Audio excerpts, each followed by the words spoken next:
Evolution. What? Step 2. Huh? Evolved. I want to munch. 2. What? I want to munch Squat. more.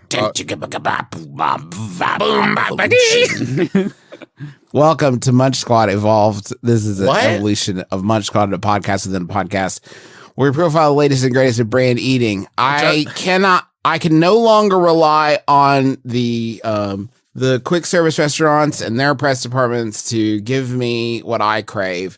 So I've decided to help Munch Squad along a little bit with the evolve sort of I call it People's Choice. This is Munch Squad People's Choice. And here's the deal. Okay, so welcome to Munch Squad Evolve People's Choice. This is where here's the thing. I am a member of several different groups on Facebook devoted to restaurants in my area. Really? And I wanted to see what the people are saying. You know what I mean? Because you can listen to the press releases and what they say about the restaurants, but what are the people saying about the restaurants? That's what I'm Okay, so this is I'm not even going to say what groups they're from because honestly, I don't want people to join them and make things weird for everybody. Because this is just for kind of like us West Virginians to get in there and dish on the dishes, as we say in the groups.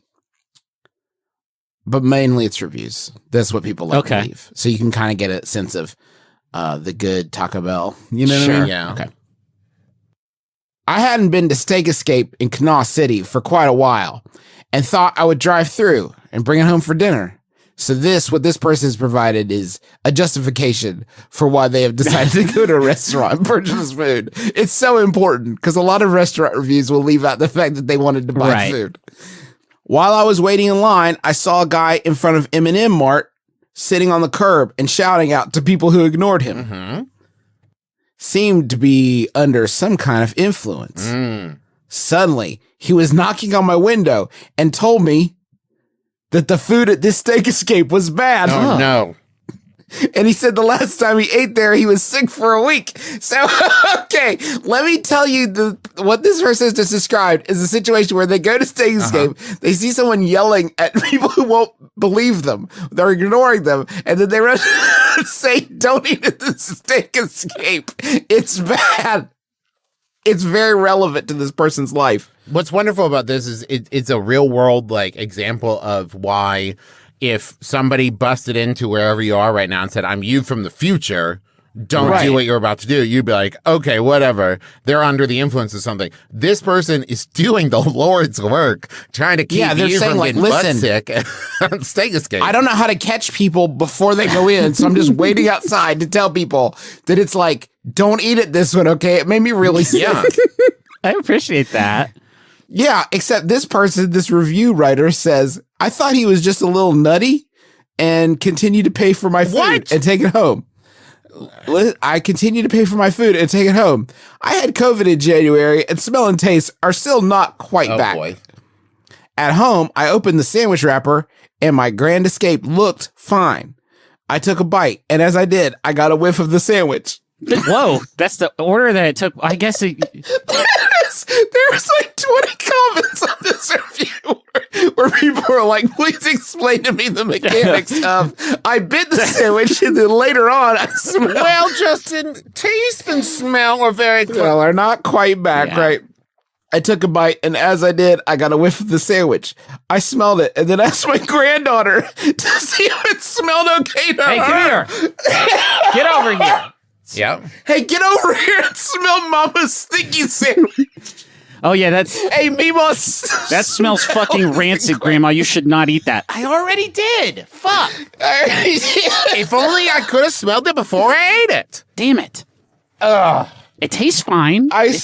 I smelled it and then asked my granddaughter to see if it smelled okay to her. It says in parentheses, she knew nothing about the guy. That's important. That is important. I was going to ask. I'm so glad that she's not biased. Yes. Although, I don't know how cool your life is. If that happened to me, as soon as I walked in the door, I would be telling my wife this incredible story. I met an angel today. Yeah. Except you're the villain in that story, aren't you? Because someone was waiting outside to tell you don't eat here. Well, that's the thing. And then you still and did. if you went home, and I'm not just saying this specifically about Sydney, but if you went home and told your wife the story, and whoever you're telling the story to was not there to see it, their first thing is going to be, and you still did it? Like, because... Yeah, it's impossible. That's how I feel, person writing this comment. I smelled it and then asked my granddaughter to see if it smelled okay to her. She knew nothing about the guy. She said... It smells like poop. Well, that's exactly what I thought when I smelled it. Or, in other words, bad meat. Damn it.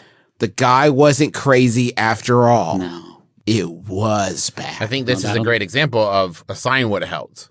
Yeah. Because if that gentleman had a well-constructed sign that he had clearly spent some time working on. An official-looking sign. Thank you. Maybe even framed, right? Then you see that and you're like, well, this isn't a spur-of-the-moment thing. This is clearly a real issue that this person is concerned about. Now, here's the problem Here's the problem, though. If this person had decided to solve this problem with a sign, yes, then it starts to raise the issue of if the sign's too good, at what point are you like, I don't actually need to be a part of this equation? Yeah. And that bums you out because it's like, that's what I was planning on doing today. But instead I've made, it's like a John Henry situation where like I've made myself. You could just put the sign there. Just put the sign there, right? And you don't need to even be there. That's a but then the chance of someone being sent out of that weird side door that all fast food places have to remove the sign. Yeah, you need a defender as a steward there. I mean, if the sign is too good, you could just start to think that it is sort of corporate warfare, like somebody from Beef Journey, like trying to divert. Sorry, Beef Journey? Yeah, that's the main competitor for Steak Escape. Oh, okay. I'm looking at the Steak Escape menu. I've eaten at this restaurant before. We used to stop off there on our way to church and get a big sandwich on the way there to help us get lots of calories to praise the Lord. And I don't remember them completely fucking going over the deep end, but they have so many different fry disasters. They have an item called Feisty Amigo fries. I don't think that's right. It's called Feisty Amigo fries, and it's got grilled steak, jalapenos, cheddar cheese, and Mexican seasoning, and pico de gallo, and pico de gallo, and sour cream, and somewhere in there is fries. Somewhere in there's fries, I bet. You can't just take the contents of an entirely different dish and put it on fries and say, is this anything? Yeah. Oh, boy. They also have something called a teriyaki crunch bowl. I bet that's good.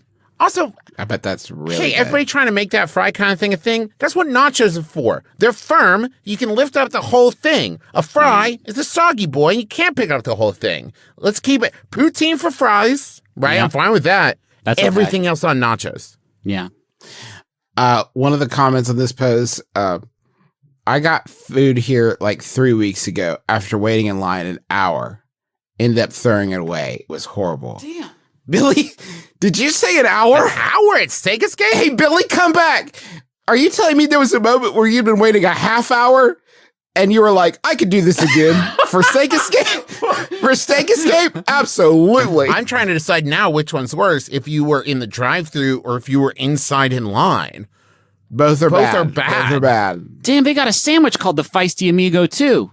It's the same toppings as the French fries. That's awesome. You got to get them together, right? Those are the amigos. Yeah. Got to have the clutch that matches the dress. All the ones around here closed. The one on Fifth Avenue turned into a restaurant called Sabatino's, but now it's just closed. Oh, I'm sorry, Justin, I just heard from corporate. The verbiage we're using is they escaped. They escaped. Well, the one at the mall transmogrified into a Charlie's cheesesteaks, which is fine. Easy. It's an easy twist. Lateral move. Worse fries, better chicken They tenders. kept all the same employees because they already knew how to their way around. You remember at Steak griddle. Escape, there was a big thing there where they just had a big pile of potatoes, and then they had the crusher that would turn them into steak fries. And you would be like, exciting chef's table. And then you're like, let me get some spicy zany amigo fries, please. And they're like, okay. And you're like, let's see how this sausage gets made. And then you watch them shove the potato in there, and then they're like trying to crush it. And you're like, fuck, I made them do this hard potato work. I hate. My name is Daniel. I work at Steak Escape, and I hate when people order the fries. The worst part of my job when people order the fries. They bring you your feisty second amigo worst fries. when they order anything else. Anything else. When they bring you the feisty amigo fries just covered in flop sweat, and you're like, I'm so fucking... If I'd have known... No, it's okay. They make us crush the potatoes.